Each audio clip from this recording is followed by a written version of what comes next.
Greet your neighbor. We're so glad to have you.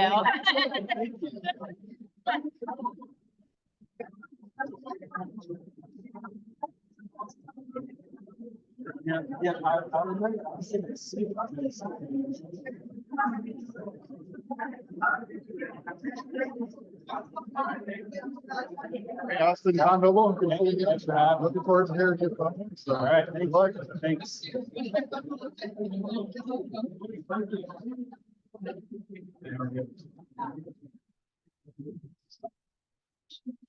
All right, today's invocation will be offered by Beth Weaver. Let's pray. Dear Lord, help us to always be grateful for the things that we have. Today we sat down to a meal. We know that that's such a blessing, and help us to remember to be grateful and to bless others that may not have that blessing. We know that this club is determined to make our community better, and we thank you for the service that they provide for our leadership, and help us to continue to follow their example as they lead us into serving others and improving our community and the world to your glory. Amen.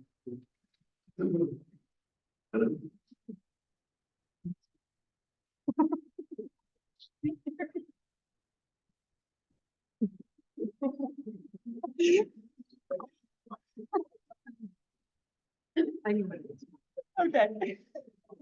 All right, so today is kind of a funny national day. It's not really in the United States, it's actually in the UK, but I had to do it because my husband and I don't get to see each other in the mornings because I go one way, he goes another, but we always kind of text and check in and say, how's your day so far? And we both were kind of frustrated because we both had people called off day. And it is a national day, a national sicky day in the UK. It's a thing, and I think it's gonna come here in the United States too, okay? So the first Monday of every February, they call it Sicky Day. And experts attribute this to a combination of gloomy weather, post-holiday blues, and seasonal illnesses. And it came about in 2011 by the British law firm ELAS after they published research showing that the first Monday in February is most likely the day for the workers to call in sick. And in 2020, around 600,000 workers called in sick, costing the British economy close to £4 million. So I'm pretty sure this is going to become a thing here in the United States too, because let me tell you, we both were pretty frustrated this morning. So with that, Secretary Lynn and Secretary's report.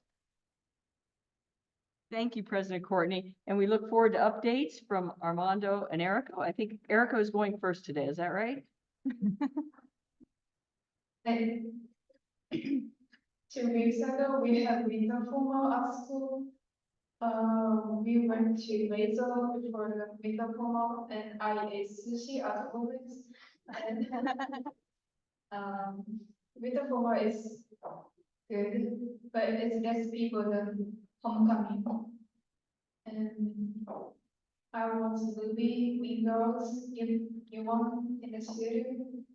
And we also watched a Japanese movie in the house with Miri, who is 62 from Thailand.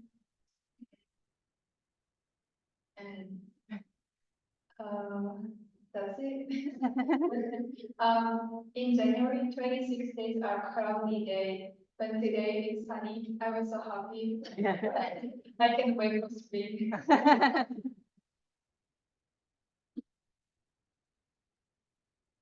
Swing team tradition.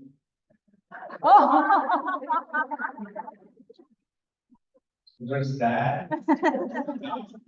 Team. Perfection. I also went to winter formal 2 weeks ago. We went to Montreal, then we went to the dance. The dance, like the group I was, they got bored. They said the music wasn't loud enough, so we left after like an hour and a half.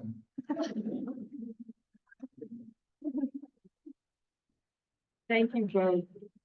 We have some announcements from the podium, Tom Rumbaugh and Chris Pycraft. And while they're coming forward, just like to let you know, Laura Neal and I met before the program, and we've got some exciting news. Rotary is going back to Ohio Light Opera this year. So put on your calendar Saturday, June 15th, and we'll be seeing the Broadway show Guys and Dolls. And we have special events for Rotarians and also some special pricing. So we look forward to having many of you join us. Thank you.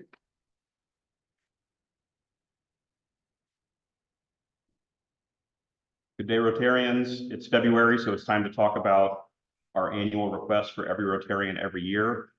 And as I look out on the crowd and see some of my partners, I know that I am feeling sick. I'll probably be out Monday the 12th. I don't know if anything's going on the night before, but that day I'll probably be gone. Every Rotarian every year is the one time a year where our club asks you to make a monetary contribution to Rotary International. And the way this program works is we request that every member contribute $100 to Rotary International through our club. And Rotary International will keep those dollars invested for years and return about 50% of them to our district for local grants and other purposes. When past President Bob Warman gives his induction presentation every time, I'm always amazed at his emphasis on what we do outside of these four walls. And Rotary is an organization that is truly international in scope. And because of your prior contributions, this club has contributed over $1 million to Rotary International over the life of the club. And those dollars get used so that more children can read, more villages around the world have clean water, there's less hunger, less illness, less disease. And these dollars go to one of the best thought of charitable organizations in the world, Rotary International, which is an outstanding steward of contributed funds. So we'll hear more about this program in the coming weeks. And again, the ask is $100 for each of you. What is more important to this club is that we have the highest percentage of members participate that we can possibly get. So if $100 is not the right amount, any contribution that you're capable of making is appreciated. And look for a letter detailing how you can make those contributions later in the week from Secretary Lynn. Thank you.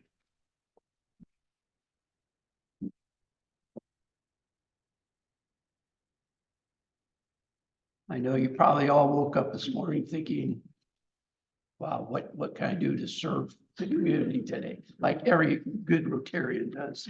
Well, I've got your answer. Flag maintenance this week. First flag maintenance for the season will be this Wednesday from 4 to 6. And if you can't make it on Wednesday, then Saturday, the 10th, we will be at the maintenance building from 9 to 12.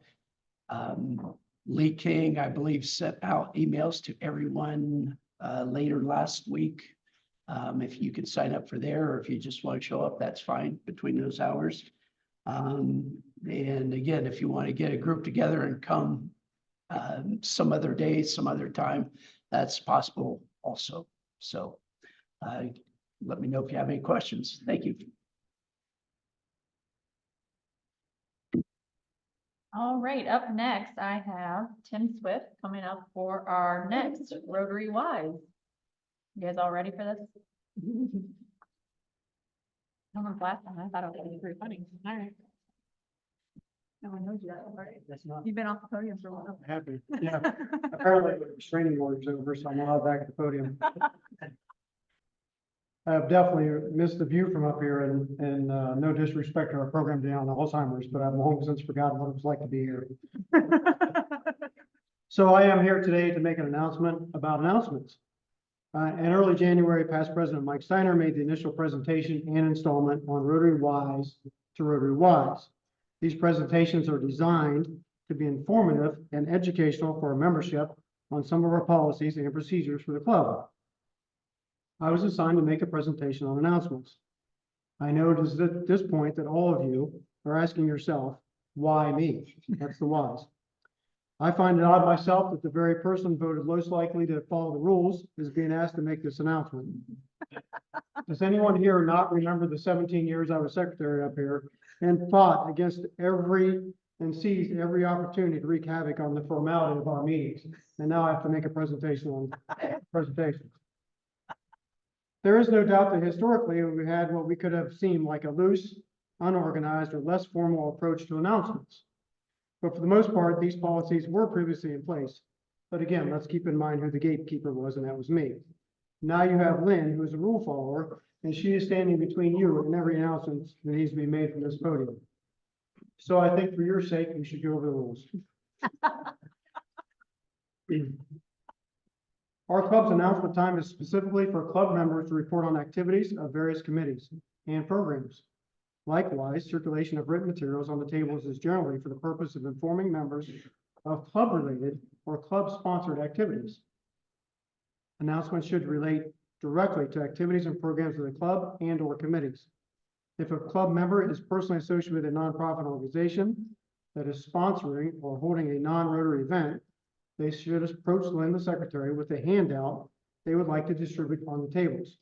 If the secretary approves that the Rotarian can proceed with placing leaflets or flyers throughout the room on the tables, and the secretary will bring attention to the documents after the introduction of the guest, but not have the sponsor make the announcements themselves. Announcements of the following nature will not be permitted without the advance approval of the board. Any non-Rotary related event that primarily benefits one or more individuals, anything related to personal experiences unrelated to Rotary programs or projects. We do not care that Adam Starr had his wisdom teeth removed. Announcements for the benefit of a for-profit organization. Any Rotarian who would like to submit an announcement that otherwise would not be permitted under this policy should make a request of the club, president or secretary, at least 1 week in advance of the proposed announcement date, at which time it will be submitted to the board for further consideration. A Rotarian wishing to circulate written materials at Rotary on behalf of a for-profit organization promoting a non-Rotary related event should make a similar request to the club president or secretary, also at least 1 week in advance of the proposed circulation date to be further considered by the board. And that completes my announcement on announcements. Thank you.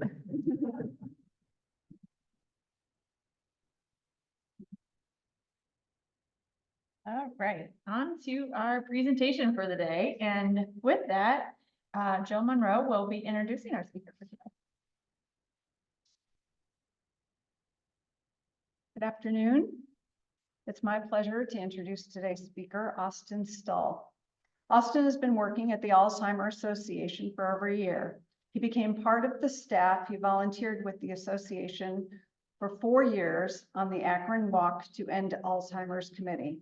He found passion in helping families understand Alzheimer's disease and dementia, along with promoting the programs and services that the Alzheimer Association provides. Austin decided to turn his passion into a career. He now oversees the Wayne and Holmes County Walk to End Alzheimer's. With over 600 walks nationwide, the walk is the world's largest fundraiser for community support and research of Alzheimer's disease and dementia. He embraces the vision of a world without Alzheimer's and other forms of dementia through his work at the association. Please join me in giving a warm welcome to Austin Stull. All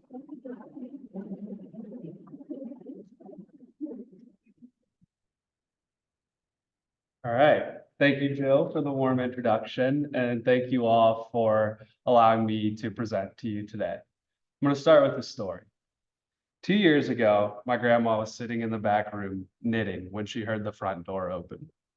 By the time that she could get up and see who it was, my grandpa had wandered out of the house. 5 hours later, he was found across the street, hiding under a bush, crying because he was so scared. At that point, for his safety and my grandmother's, our family decided it was time to admit him into a memory care facility. 6 months later, we lost Albert Stull to Alzheimer's disease. I'm with the Alzheimer's Association today in support of the over 6 million Americans living with the disease and 11 million unpaid caregivers like my grandmother. I embrace the vision of a world without Alzheimer's and all other dementia, so one day children, grandchildren, and grandparents don't have to go through what my family did. I fundraise to support research. I connect with communities to introduce them to all of our free programs and services. And with each person I meet, I let them know that they are not alone by giving them my personal contact information. You are not alone. I hope this presentation today inspires you to take action and fight against Alzheimer's disease and all other related dementia. By show of hands, who has been impacted by Alzheimer's or dementia, whether it be a family member or neighbor or friend? Yeah, that's a lot of hands. It's a lot of hands. Let's take a moment, look around the room, and consider how widespread the impact of Alzheimer's disease and dementia can be. What if one morning you woke up and you couldn't remember the Rotary trips you had accomplished, the committees you had served on, and the relationships you have built? In our community, Alzheimer's and dementia have affected many of us, but worldwide, the numbers are staggering.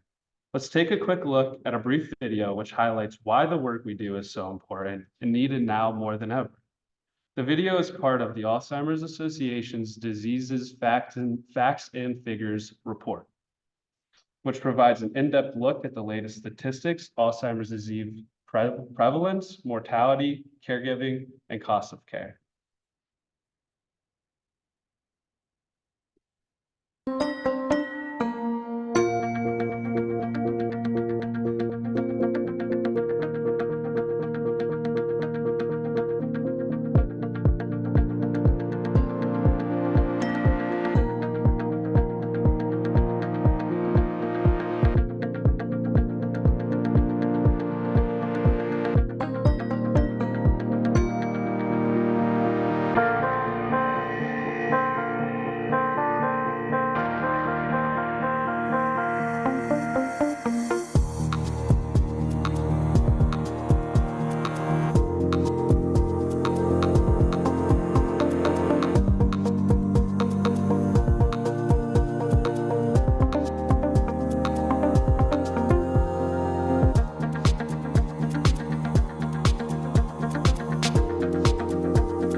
So as I mentioned earlier, 6 million Americans are currently living with the disease, and 11 million Americans are unpaid caregivers.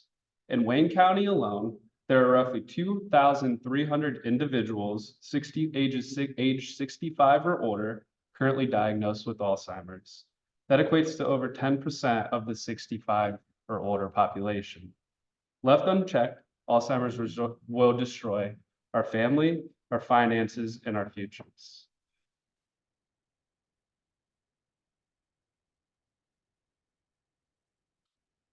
Before we continue, I want to make sure everybody understands the difference between Alzheimer's and dementia. Dementia is the general term for memory loss, language, problem solving, and other thinking abilities that are severe enough to interfere with your daily life. Alzheimer's is the most common cause of dementia.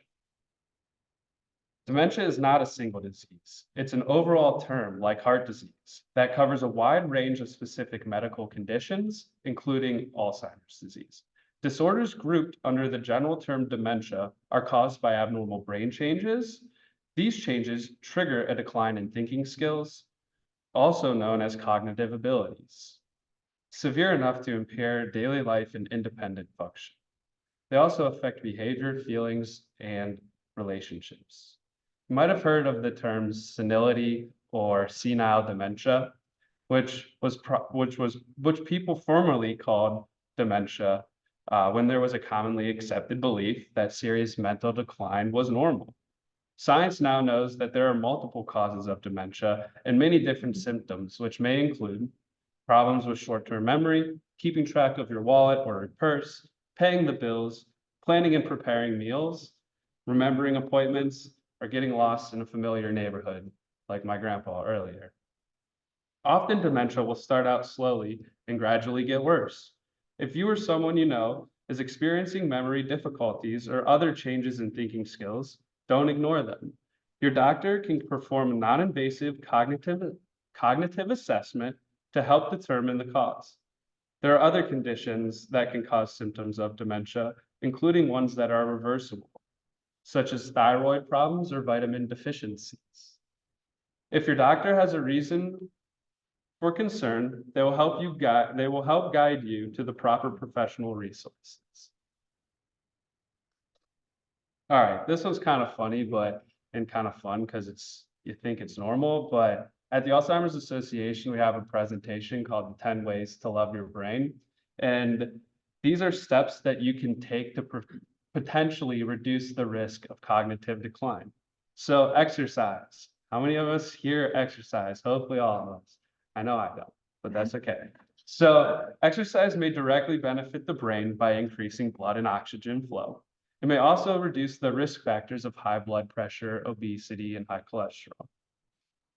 Take care of your heart. The heart and brain are connected. So what's good for your heart is good for your brain. Eat healthy. Eating healthier may reduce risk factors like high blood pressure, diabetes, and obesity. And here's an important one: quit smoking. Smoking increases the risk of problems with the heart and blood vessels, which is also connected to brain health. Evidence shows the toxins in smoke can increase cognitive decline. Protect your head. Who here rides a bike? Anybody? All right, cool. Hopefully when you're riding your bike, you wear a helmet, because traumatic brain injuries can increase the risk of experiencing cognitive decline and certain forms of dementia. And lastly, one that we've heard our whole life and that I'm sure everybody gets 8 hours of sleep every night, right? Well, get good sleep. Sleep is essential for the overall health and well-being. Sleep affects other risk factors like maintaining healthy blood pressure. All right. So at the Alzheimer's Association, we believe that engaging diverse perspectives is critical to achieving health equity, meaning that all communities have a fair and just opportunity for early diagnosis and access to risk reduction and quality care.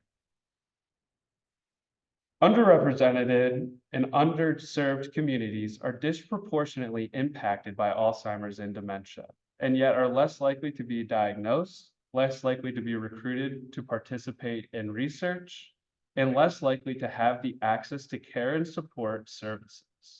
This is unacceptable, and it must change.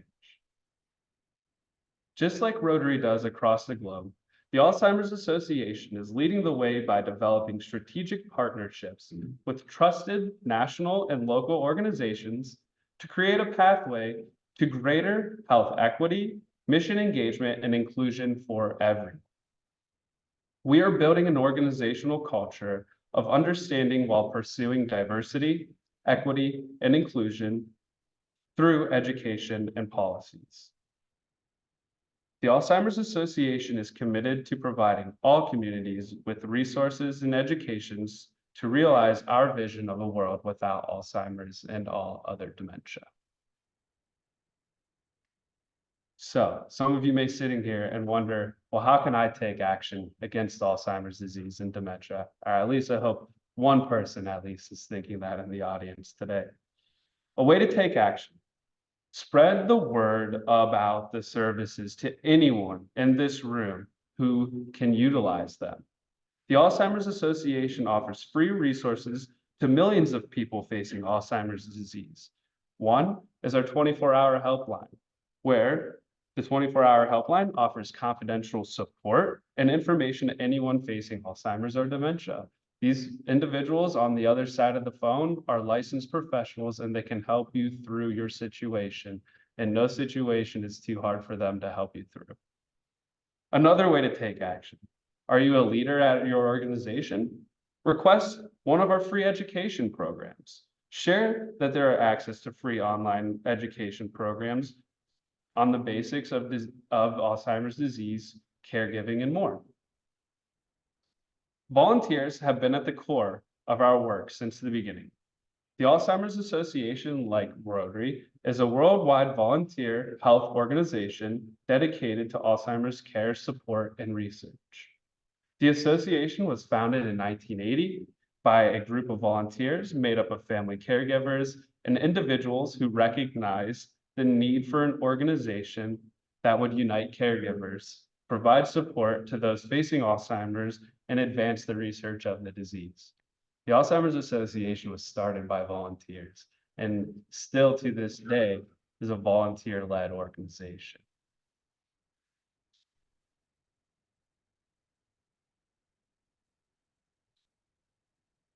The aging population means an unprecedented and growing number of people require care and support for living with dementia, the most difficult challenge many families will ever face.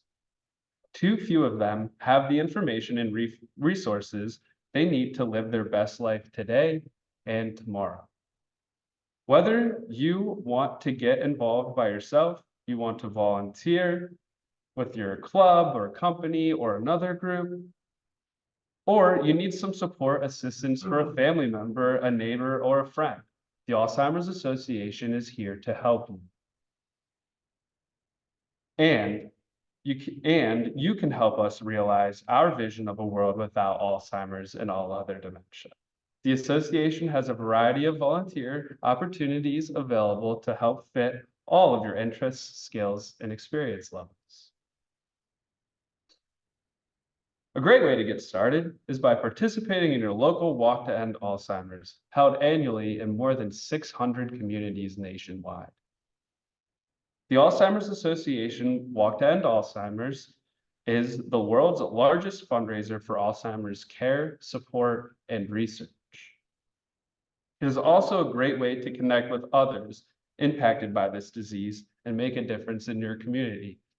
I like to call it the biggest support group that we have to offer, because every single person that goes to this walk, for the most part, has been affected somehow by Alzheimer's disease or dementia. I want to do one more video, and so you can all hear from a volunteer who is a walk team captain, a support group facilitator, and community educator.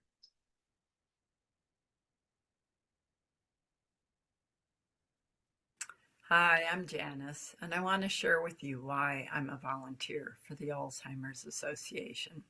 But first, let me introduce you to my mom. This is Grace, Gigi to my son, and this is a picture that was taken just after her diagnosis when we took a trip to San Diego together. And I want to share with you how the Alzheimer's Association has helped me. I was really struggling on how to support my dad as he was her caregiver. I took several trips to Texas where they lived, but I learned. We're going to go ahead and skip this video because I don't know if the people in the back can hear. So I'm sorry. Sorry.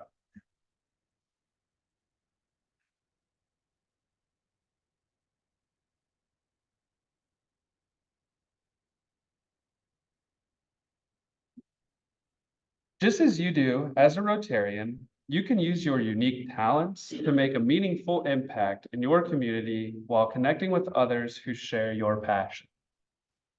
There is a Rotary Action Group specifically for the Alzheimer's and dementia efforts. The Alzheimer's Dementia Rotary Action Group, or ADRAG, supports its vision by supporting the Rotary and Rotary clubs and districts as they plan and execute meaningful projects and programs centered around Alzheimer's disease and dementia. ADRAG operates in accordance with Rotary International policy, but not in an agency of or controlled by Rotary International. In 2019, the Alzheimer's Association became one of 5 resource partners for ADRAG. As part of this collaboration, ADRAG has decided to become a national team. Rotarians do not need to be a part of ADRAG to register for the Walk to End Alzheimer's under the ADRAG national team. This map right here, we're going to go quickly, but ADRAG will be entering into their 5th year as a gold national level team for the Walk to End Alzheimer's and have raised over $500,000 to date. Our goal is to paint this map purple and have a Rotary team in every state, which you can see we already do have some in Ohio.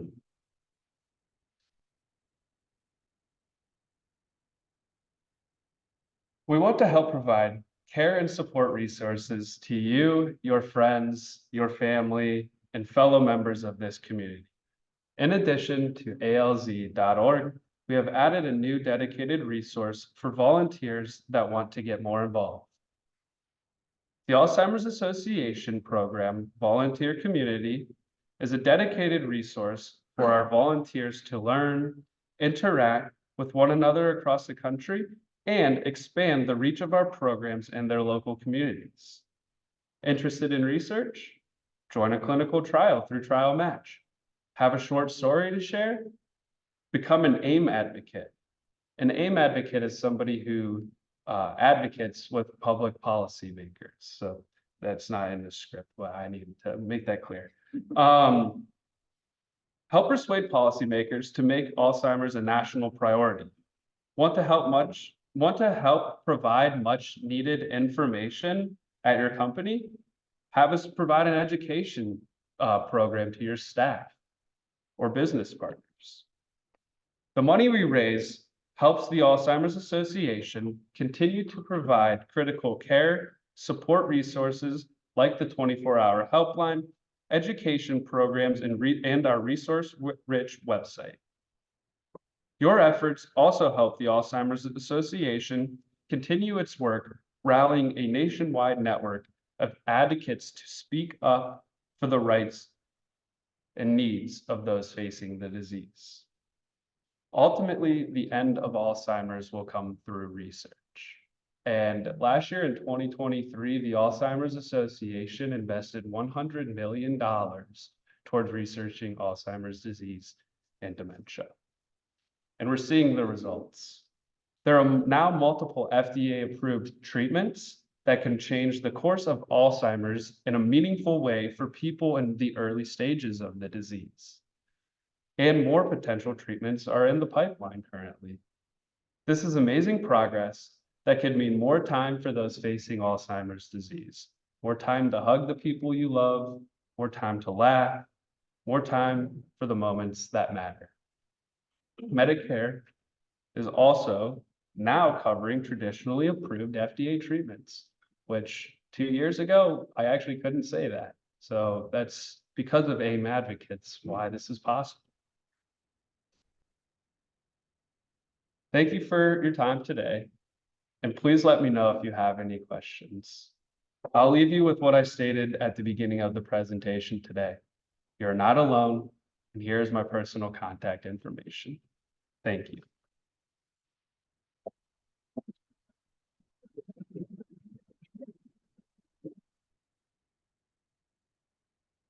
Anyone have any questions?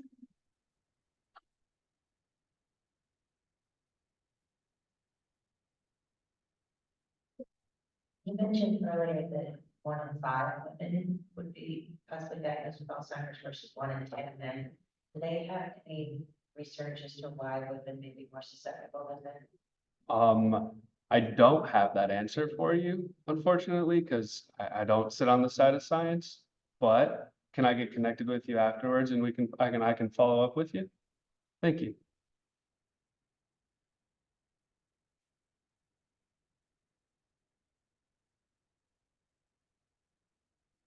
Hey, made my job easy. All right. Well, let me stand up here for a second. Thank you, Austin, for your time and appreciation of time. We'd like to present you with this rendition of the rotary wheel with the 4-way test on the back. It's made locally and donated by the students from the Village Network. So thank you so much. Thank you. Thank you. Awesome. All right.